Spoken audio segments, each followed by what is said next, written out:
Hello. അപ്പം ഇനി നമുക്ക് നമ്മുടെ നെക്സ്റ്റ് ടോപ്പിക് എന്ന് പറയുന്നത് മോഡ് ഓഫ് സെറ്റിൽമെൻറ്റ് ഓഫ് ഡിസ്പ്യൂട്ടാണ്. അപ്പോൾ നമ്മൾ എന്താണ് ഡിസ്പ്യൂട്ട്, അതിൻ്റെ കോസസ്, അതൊക്കെയാണ് കഴിഞ്ഞ ക്ലാസ്സിൽ നമ്മൾ ഡിസ്കസ് ചെയ്തത്. ഇനി നമ്മൾ പഠിക്കാൻ പോകുന്നത് what are the different mode of settlement of this dispute. എങ്ങനെയാണ് നമുക്ക് ഈ ഡിസ്പ്യൂട്ടിനെ സെറ്റിൽ ചെയ്യാൻ പറ്റുക, അങ്ങനെ ഒരു ഇതിനെ ഓവർകം ചെയ്യാൻ പറ്റുന്നുള്ളതാണ് നമ്മൾ പഠിക്കാൻ പോകുന്നത്. ഓക്കെ, അതിൽ ഫസ്റ്റ് വണ്ണാണ് നെഗോഷിയേഷൻ. നെഗോഷിയേഷൻ എന്ന് പറയുന്നത് എന്താണെന്ന് വെച്ചാൽ നെഗോഷിയേറ്റ് ചെയ്ത മീൻസ് നെഗ്ലക്റ്റ് ചെയ്ത് കളയുക. ഏതൊക്കെ പാർട്ടി ആരൊക്കെ തമ്മിലാണോ ഡിസ്പ്യൂട്ട് ഉണ്ടായിട്ടുള്ളത്, അതായത് ക്ലയൻറ്റും പിന്നെ അതുപോലെ തന്നെ കോൺട്രാക്ടറും തമ്മിലാണെങ്കിൽ അവർ രണ്ടുപേരും സംസാരിച്ചിട്ടോ അല്ലെങ്കിൽ രണ്ടുപേരും അത് നെഗോഷിയേറ്റ് ചെയ്ത് കളയുക, നെഗ്ലക്റ്റ് ചെയ്ത് കളയുക. അതാണ് ഫസ്റ്റ് മെത്തേഡ് എന്ന് പറയുന്നത്, ഏറ്റവും simplest method. And next one എന്ന് പറഞ്ഞാൽ ത്രൂ സിവിൽ കോർട്ട്, അതായത് കോടതിയിൽ ക്ലെയിം ചെയ്തിട്ട് സിവിൽ കോർട്ട് വഴി നമുക്ക് അതിന് സെറ്റിൽമെൻറ്റ് നടത്താം. അടുത്തത് മീഡിയേഷൻ. മീഡിയേഷൻ എന്ന് പറയുന്നത് എന്താണെന്ന് വെച്ചാൽ ഒരു തേർഡ് പാർട്ടീൻ്റെ പ്രസൻസിൽ, ഒരു ന്യൂട്രൽ തേർഡ് പാർട്ടീൻ്റെ പ്രസൻസിൽ അവരുടെ സഹായത്തോടു കൂടി ഈ പ്രോബ്ലത്തിനെ റിസോൾവ് ചെയ്യാം. അതാണ് മീഡിയേഷൻ എന്ന് പറയുന്നത്. അതായത് ഡെഫിനിഷൻ ഇവിടെ പറഞ്ഞിട്ടുണ്ട്. It suggests the inclusion of a neutral third party in the dispute situation to help mediate the process of resolving the dispute. അതൊരു ന്യൂട്രൽ തേർഡ് പാർട്ടിൻ്റെ പ്രസൻസിൽ അത് ഡിസോൾവ് ചെയ്യാം ഡിസ്പ്യൂട്ട്. പിന്നെ mediation is not legally binding in any way. Mediation is not legally binding, legally binded അല്ല mediation എന്ന് പറയുന്നത്. Okay, it can be an effective way out of a situation which could otherwise be deteriorate. Okay, ആണ് പറയുന്നത് mediation എന്ന് പറയുന്നത് ഒരു third പാർട്ടിൻ്റെ പ്രസൻസിൽ negotiate ചെയ്ത് കളയുക, ലീഗലി ബൈൻഡഡ് അല്ല, അവരെ മീഡിയേറ്റർ എന്ന് പറയും. ഇനി അടുത്ത മെത്തേഡാണ്, അടുത്ത method and most powerful method എന്ന് പറയാൻ പറ്റുന്നത്, കോർട്ടിലൊന്നും പോവാണ്ട് നമുക്ക് എങ്ങനെ ഇതിന് ഓവർകം ചെയ്യുക അല്ലെങ്കിൽ ഇതിനെങ്ങനെ സെറ്റിൽ ചെയ്യുക എന്നുള്ള അടുത്തൊരു മെത്തേഡാണ് ആർബിട്രേഷൻ എന്ന് പറയുന്നത്.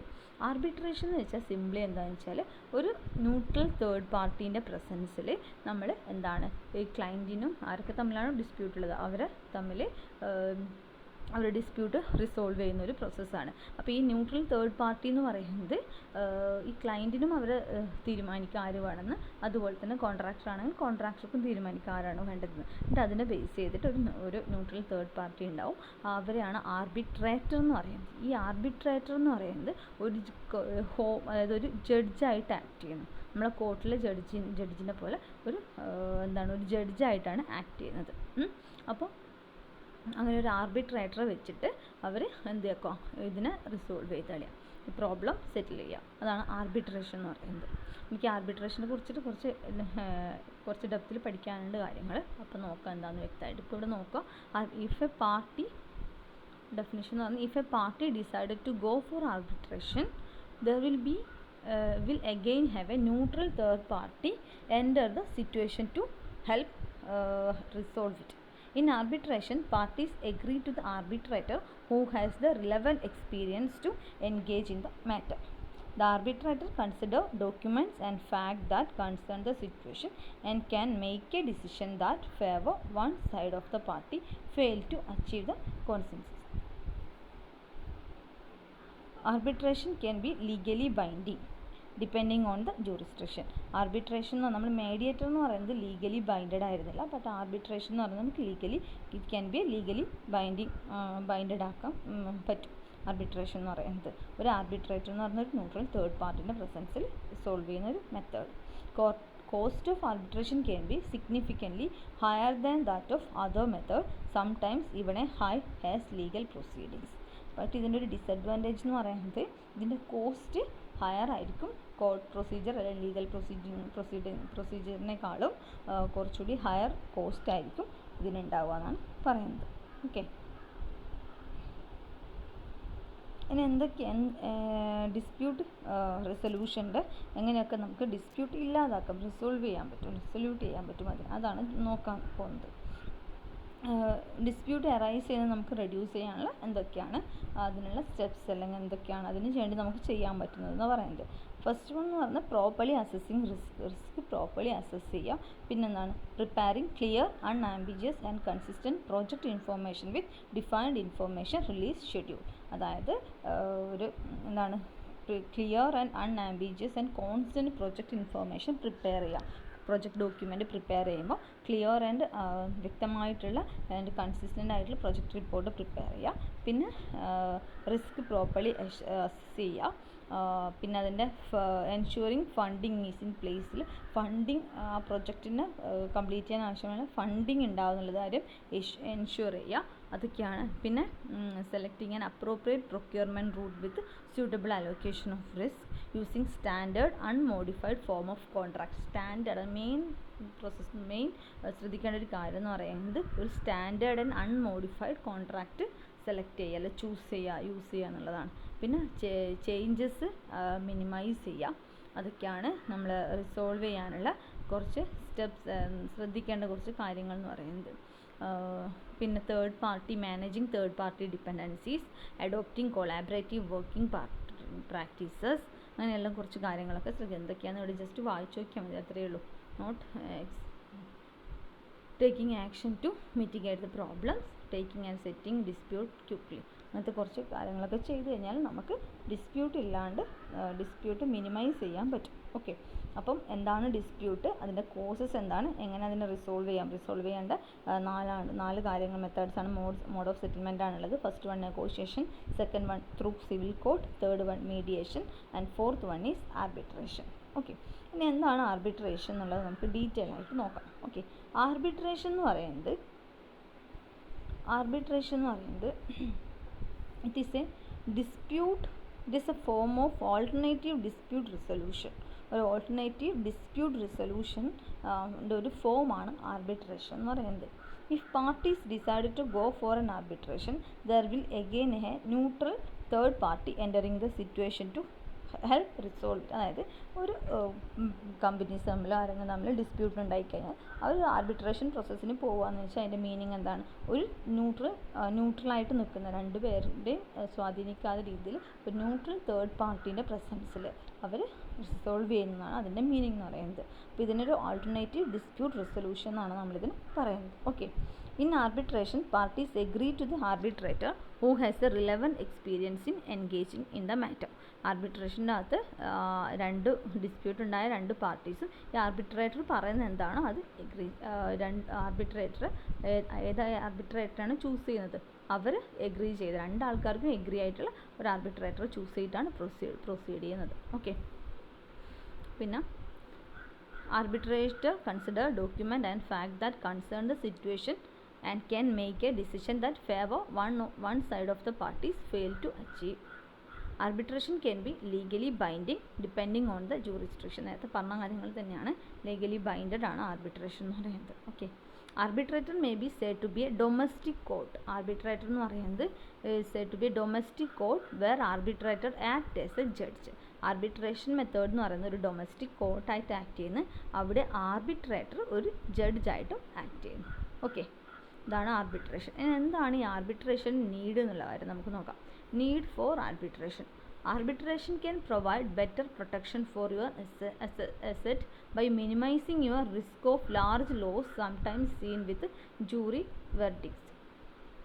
അതായത് ആർബിട്രേഷൻ എന്ന് പറയുന്നത് നമ്മൾ അസറ്റിൻ്റെ പ്രൊട്ടക്ഷൻ ഉറപ്പുവരുത്തുന്നത്, അതായത് minimising the risk of large losses.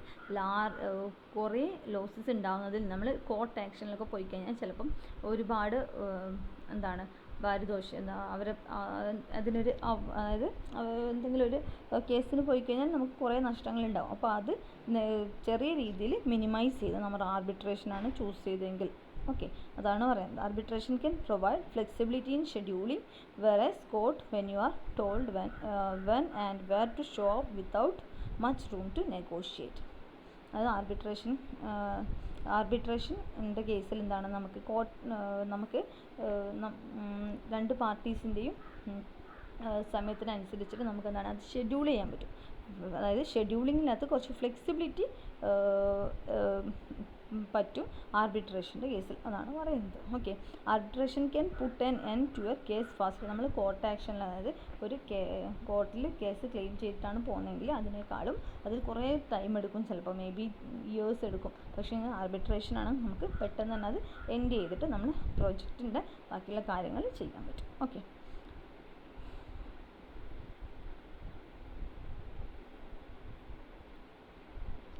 അതൊക്കെയാണ് ആർബിട്രേഷൻ നീഡ് എന്ന് പറയുന്നത്. ഫസ്റ്റ് വൺ എന്ന് പറയുന്നത് നമുക്ക് ടൈം കൺസ്യൂമിങ് അല്ല, പെട്ടെന്ന് തന്നെ കേസിൽ ഒത്തുതീർപ്പ് ഉണ്ടാക്കാൻ പറ്റും. പിന്നെ ഫ്ലെക്സിബിലിറ്റി ഇൻ ഷെഡ്യൂളിങ് നമുക്ക് സാധിക്കും. അതുപോലെ തന്നെ ലോസസ് മിനിമൈസ് ചെയ്യാൻ പറ്റും. അതൊക്കെയാണ് അതിൻ്റെ മെയിൻ നീഡ് എന്ന് പറയുന്നത്. ഇനി എന്താണ് ആർബിട്രേറ്റർ എന്ന് വെച്ചാൽ എന്താണെന്ന് നോക്കാം. ആർബിട്രേറ്റർ എന്ന് പറയുന്നത് a person chosen by the parties themself to whom the dispute and difference referred to. അതായത് ഒരു രണ്ട് പാർട്ടീസ് ഒരു പേഴ്സണെ ഒരു തേർഡ് പാർട്ടിനെ ചൂസ് ചെയ്യുമെന്ന് പറഞ്ഞല്ലോ. അവർ ജഡ്ജായിട്ട് ഡൊമസ്റ്റിക് കോർട്ടിൽ ഒരു ജഡ്ജായിട്ട് ആക്ട് ചെയ്യുമെന്ന് പറഞ്ഞല്ലോ. അങ്ങനെ അവർ ചൂസ് ചെയ്യുന്ന ഒരു തേർഡ് ന്യൂട്രൽ പേഴ്സണാണ് ആർബിട്രേറ്റർ എന്ന് പറയുന്നത്. Arbitrator act as a judge and give his judgment which is binding on both parties. Okay. When both parties agreed upon a person to act as a judge, he is known as solo arbitrator. ഒരാൾ മതി, രണ്ട് parties ഒരാളെ agree ചെയ്യുന്നുണ്ടെങ്കിൽ നമുക്ക് അയാളെ solo arbitrator എന്ന് വയ്ക്കാം. എന്നാൽ when each party forwards on arbitrator then they are called joint arbitrator. ചിലപ്പോൾ രണ്ട് പാർട്ടീസും ഒരു ആർബിട്രേറ്റർ ആണെങ്കിൽ അയാളെ സോളോ ആർബിട്രേറ്റർ എന്ന് വിളിക്കാം. എന്നാൽ ചിലപ്പം രണ്ട് പാർട്ടീസും ചിലപ്പം രണ്ടുപേരും ഡിഫറെൻ്റ് അവരെ ഓണായിട്ടുള്ള ഓരോ ആർബിട്രേറ്റർ വെക്കുന്നുണ്ടെങ്കിൽ നമുക്കതിനെ ജോയിൻ്റ് ആർബിട്രേറ്റർ എന്ന് വിളിക്കാം. അപ്പോൾ ആർബിട്രേറ്റർ എന്ന് വെച്ചാൽ സിമ്പിളായിട്ട് ഒരു ന്യൂട്രൽ തേർഡ് പാർട്ടീനെ പറഞ്ഞ പേരാണ്, പേഴ്സണെ പറഞ്ഞ പേരാണ് ആർബിട്രേറ്റർ എന്ന് പറയുന്നത്. ഓക്കെ. അതിനൊരു ആർബിട്രേറ്ററിൻ്റെ ക്വാളിഫിക്കേഷൻ എന്ന് പറയുന്നത് മെയിനായിട്ട് പറയാനുള്ള കാരണം എന്ന് വെച്ചാൽ ഒരു എക്സ്പീരിയൻസ്ഡ് പേഴ്സൺ ആയിരിക്കണം. ഇങ്ങനത്തെ കേസസൊക്കെ ഡീൽ ചെയ്തിട്ടുള്ള ഒരു എക്സ്പീരിയൻസ് ഉണ്ടായിരിക്കണം. അതുപോലെ തന്നെ എഡ്യൂക്കേഷൻ്റെ, അതായത് ഈ കൺസ്ട്രക്ഷൻ ഫീൽഡിൽ കുറച്ച് കാര്യങ്ങളൊക്കെ അറിഞ്ഞിരിക്കണം. പിന്നെന്താണ്, ഇംപാർഷ്യൽ ആയിരിക്കണം. അതായത് അൺബയാസ് മീൻസ് അയാൾ പാർഷ്വാലിറ്റി കാണിക്കാൻ പാടില്ല, ഒരു പാർട്ടീസിനോടും പാർഷ്വാലിറ്റി കാണിക്കാൻ പാടില്ല. ദെയർ ഓൺ ഡിസിഷൻ ഉണ്ടായിരിക്കണം. Okay. They should not be related to any of the parties. അതാണ്. He must be impartial, unbiased and free from ill feeling against one of the parties. Okay. An arbitrator must be an expert in the particular branch of profession and the matter in dispute. ആ ഡിസ്പ്യൂട്ടിൻ്റെ reason എന്താണോ, അതിന് matter എന്താണോ, ആ ഒരു particular branch of പ്രൊഫഷനിൽ expert ആയിരിക്കണം. പിന്നെന്താണ്, ഒരു party should not be related to any of the parties and he must be impartial and he must have a unquestionable character ഉണ്ടായിരിക്കണം. Okay. Engineering project an arbitrator should be person not below the rank of superintendent engineer ആയിരിക്കണം. അതിനേക്കാൾ കുറഞ്ഞ ആൾ ആർബിട്രേറ്ററായിട്ട് choose ചെയ്യാൻ പറ്റില്ല. Okay. ഇനി എന്തൊക്കെയാണ് ഈ ആർബിട്രേറ്ററുടെ duty എന്ന് പറയുന്നത്? Duty to follow natural justice, duty to act fairly to both party, duty not to delegate, duty to decide according to law, duty not to exceed his authority. അതൊക്കെയാണ് ഈ arbitrator duty എന്ന് പറയുന്നത്. Okay. പിന്നെ എന്തൊക്കെയാണ് ഈ ആർബിട്രേഷൻ്റെ advantage എന്ന് പറയുന്നത്, ഞാൻ നേരത്തെ പറഞ്ഞ പോലെ തന്നെ നമ്മൾ കോർട്ടിലെ കേസിന് പോകുന്നതിനേക്കാളും ഫാസ്റ്ററായിട്ട് നമുക്ക് കാര്യങ്ങൾ ആർബിട്രേഷൻ വഴി നമുക്ക് ചെയ്യാൻ പറ്റും. പിന്നെ ചീപ്പറാണ്, മോർ ഫ്ലെക്സിബിളുമാണ് ഇതിൻ്റെ കാര്യങ്ങൾ എന്ന് പറയുന്നത്. പിന്നെന്താണ്, arbitral proceeding and arbitral award are generally non public and can be made confidential. അതായത് ആർബിട്രേഷനും ആർബിട്രൽ അവാർഡും അതൊക്കെ, ആർബിട്രൽ അവാർഡ് എന്താണെന്ന് നമുക്ക് നോക്കാനുണ്ട്. അപ്പം ആർബിട്രേഷൻ പ്രൊസീഡിങ്സ് അതിൻ്റെ ഇതൊക്കെ കാര്യങ്ങൾ നോൺ പബ്ലിക്കാണ്, സോ കോൺഫിഡൻഷ്യൽ ആയിരിക്കും. അങ്ങനത്തെ കുറച്ച് കാര്യങ്ങളാണ് അതിൻ്റെ അകത്തുള്ളത്. അതൊന്ന് വായിച്ചു നോക്കട്ടോ എന്താണെന്നുള്ള കാര്യങ്ങൾ. അത്ര പോയിൻറ്റ്സേ ഉള്ളൂ. എന്നാൽ നോട്ടിൽ കുറച്ചുകൂടി ഡീറ്റെയിൽ ആയിട്ട് കാര്യങ്ങളുണ്ട്, അതുകൂടി വായിച്ചു. അതിനകത്ത് ആർബിട്രേഷൻ എന്താണ് ആർബിട്രേഷൻ, അതിൻ്റെ അഡ്വാൻറ്റേജസും ഡിസഡ്വാൻറ്റേജസും എക്സാമിന് ചോദിക്കുന്ന ഒരു ക്വസ്റ്റ്യനാണ്. അപ്പം PPTൻ്റെ അകത്ത് കുറച്ച് പോയിൻറ്റ്സ് ഉള്ളൂ, പക്ഷേ ഞാൻ തന്നിരിക്കുന്ന നോട്ടിൽ ഒരുപാട് പോയിൻറ്റ്സ് ഉണ്ട്. നിങ്ങളത് വായിച്ചിട്ട് പഠിച്ചു നോക്കുക. ഇതൊക്കെയാണ് അതിൻ്റെ അഡ്വാൻറ്റേജ് ആൻഡ് ഡിസഡ്വാൻറ്റേജ് എന്നുള്ളത്. പിന്നെ അതിൻ്റെ ഡിസഡ്വാൻറ്റേജ് എന്ന് പറയുന്നത്, ഒരു ആർബിട്രേഷൻ്റെ മെയിൻ ഡിസഡ്വാൻറ്റേജ് എന്ന് പറയുന്നത്, അതായത് ഒരു പേഴ്സൺ ആണല്ലോ, അപ്പോൾ എന്താണ്, ആർക്കെങ്കിലും അവരൊരു സൈഡിലേക്ക് പൈസ കൊടുത്തിട്ട് അങ്ങനെ എന്തെങ്കിലും സ്വാധീനിക്കാനുള്ള കഴിവുണ്ടാവും. അതൊരു ഡിസഡ്വാൻറ്റേജ് ആയിട്ട് പറയാൻ പറ്റും. പിന്നെന്ന് വെച്ചാൽ ചിലപ്പം ഇവരെ കോസ്റ്റ് കുറച്ച് കൂടുതലായിരിക്കും കോർട്ടിൻ്റെ ഇതിനേക്കാൾ നോക്കുമ്പോൾ. അതൊരു കാര്യമാണ്, ഒരു ഡിസഡ്വാൻറ്റേജാണ്. പിന്നെ ഒരു മെയിൻ ഡിസഡ്വാൻറ്റേജ് എന്ന് പറയുന്നത് അപ്പീൽ കൊടുക്കാൻ പറ്റില്ല. നമ്മൾ കോർട്ടിലാണെങ്കിൽ നമുക്ക് അപ്പീൽ കൊടുത്തിട്ട് നമുക്ക് ഡിസിഷൻ ചേഞ്ച് ചെയ്യാനുള്ള കഴിയും. പക്ഷേ ഇതിനകത്ത് ലിമിറ്റഡ് അവന്യൂ ഫോർ അപ്പീലാണ്. അപ്പീലിന് ഉള്ള ചാൻസസ് വളരെ കുറവാണെന്നാണ് പറയുന്നത്. വായിച്ചു നോക്കട്ടോ. എത്ര പോയിൻറ്റ്സ്, കുറച്ച് കാര്യങ്ങളുണ്ട്, അത് ജസ്റ്റ് ഒന്ന് വായിച്ചു നോക്കാം. ഡിസഡ്വാൻറ്റേജസ്. ഇനി എന്താണ് ആർബിട്രൽ അവാർഡ് നോക്കാം. നമ്മൾ എന്താ ചെയ്യുക, നമ്മൾ കോർട്ടിലൊക്കെ കേസിന് പോയി കഴിഞ്ഞാൽ അതിൻ്റെ എൻഡ് റിസൾട്ട് എന്തായിരിക്കും? അപ്പം അവർക്ക് എന്തെങ്കിലും നഷ്ടമാണ് വന്നതെങ്കിൽ അതിനുള്ള നഷ്ടപരിഹാരം കൊടുക്കും അല്ലേ. അപ്പോൾ അതുപോലെ തന്നെയാണ് ആർബിട്രൽ അവാർഡ് എന്ന് പറയുന്നത്. നമ്മൾ അതിൻ്റെ അതിൻ്റെ ഒരു നഷ്ടപരിഹാരം കൊടുക്കും. ആ നഷ്ടപരിഹാരം എന്ന് പറയുന്നത് മേ ബി എന്താവാം, പൈസയാവാം, അല്ലെങ്കിൽ അവരെന്തെങ്കിലും ഒരു വർക്ക് ചെയ്തു കൊടുക്കലാവാം. അപ്പോൾ എന്തെങ്കിലും ഒരു വർക്ക് ചെയ്തിട്ടില്ല, അതിനാണ് ഡിസ്പ്യൂട്ട് ഉണ്ടായതെങ്കിൽ, അതിനാണ് ആർബിട്രേഷൻ ചെയ്തതെങ്കിൽ ആ ഒരു ചെയ്തു കൊടുക്കുന്നില്ല.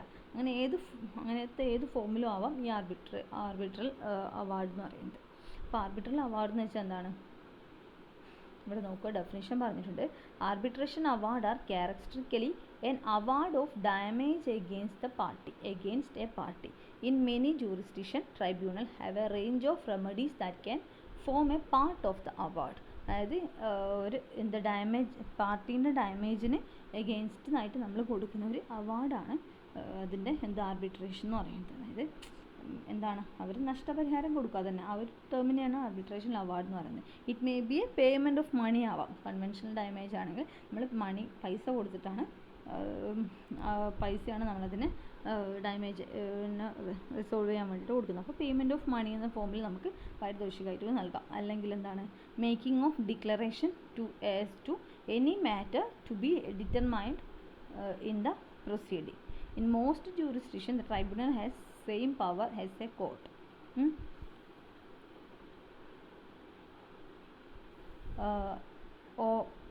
Order a party to do or refrain from doing something. അത് നേരത്തെ പറഞ്ഞ പോലെ തന്നെ ഒന്നുകിൽ പൈസ എന്നുള്ള രീതിയിൽ കൊടുക്കാം, പാരിതോഷികം എന്നുള്ള രീതിയിൽ കൊടുക്കാം, അല്ലെങ്കിൽ എന്തെങ്കിലും ഒരു കാര്യം ചെയ്യില്ല എന്നുള്ള രീതിയിൽ അങ്ങനത്തെ ഒരു ഡിസിഷൻ കൊടുക്കാം. അല്ലെങ്കിൽ in order to specific performance of a contract, to order specific performance of a contract, to order the rectification, setting aside or cancellation of deed or other document. Okay, അപ്പം ഇതൊക്കെയാണ് ആർബിട്രേഷൻ അവാർഡിനകത്ത് വരുന്നത്. Arbitration award എന്ന് വെച്ചാൽ ഒന്നുമില്ല, സിമ്പിളായിട്ട് പറയുകയാണെങ്കിൽ arbitration award എന്ന് പറയുന്നത് it's an award against the award of damage against A party. അപ്പോൾ ഒരാൾ അവരുടെ ഡാമേജിന് എഗെയിൻസ്റ്റ് ആയിട്ട് അവർക്ക് ചെയ്തു കൊടുക്കുന്ന കാര്യങ്ങൾ, അതാണ് ആർബിട്രേഷൻ. അതായത് ഒരു ആർബിട്രേറ്റർ ആ കേസിൻ്റെ എൻഡിൽ എന്താണ് അവരുടെ വിധി, അവരെന്താണ് പറയുന്നത്, ഇവർക്ക് ഇത്ര നഷ്ടപരിഹാരം കൊടുക്കണം, അല്ലെങ്കിൽ ഇന്ന വർക്ക് ചെയ്തു കൊടുക്കണം, അങ്ങനത്തെയാണ് പറയുന്നത്. അതിനെയാണ് എന്ത് പറയുന്നത്, ആർബിട്രേഷൻ അവാർഡ് എന്ന് പറയുന്നത്. ഓക്കെ, അപ്പോൾ ഇത്രയേ ഉള്ളൂ ഈ ടോപ്പിക്കിൻ്റെ അകത്ത്. അപ്പോൾ നെക്സ്റ്റ് ടോപ്പിക്ക് നമുക്ക് അടുത്ത വീഡിയോയിൽ ഡിസ്കസ് ചെയ്യാം. Okay, thank you.